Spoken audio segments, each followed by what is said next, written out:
Is it always good to trade inactive or weak pieces?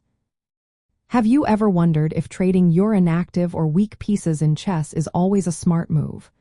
Let's break this down to see when it's a good idea and when it might not be. In chess, trading pieces is a common strategy, but not every trade is beneficial. The key is to look at the position of your pieces and your opponent's pieces. First, let's talk about what an inactive piece is. An inactive piece is one that doesn't control many squares or has limited influence on the game. If you have a knight stuck on the edge of the board, trading it for a knight that is centrally placed can improve your position.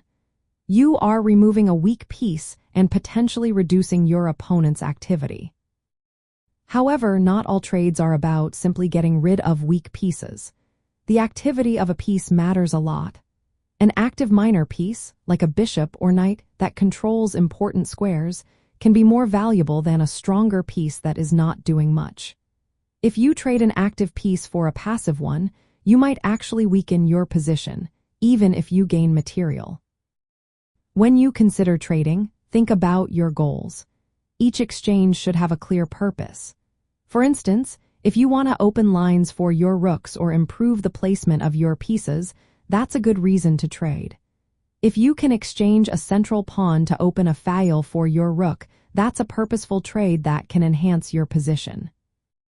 On the flip side, if trading an inactive piece means you lose control over important squares or lose your initiative, it might be better to keep that piece.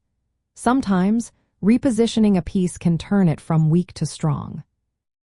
Also, consider your opponent's pieces. If your opponent has active pieces, trading your inactive piece for one of theirs can be beneficial.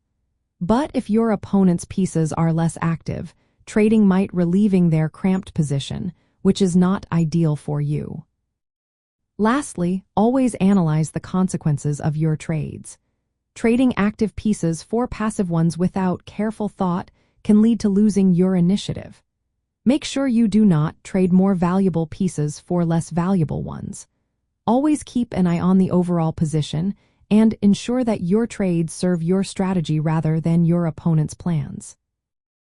In chess, trading inactive or weak pieces can often be a good strategy, but it should always be done with clear purpose and careful evaluation of the board. Blindly trading without considering the activity of your opponent's pieces can lead to mistakes. So, the best approach is to trade when it improves your position, opens lines, or weakens your opponent's setup.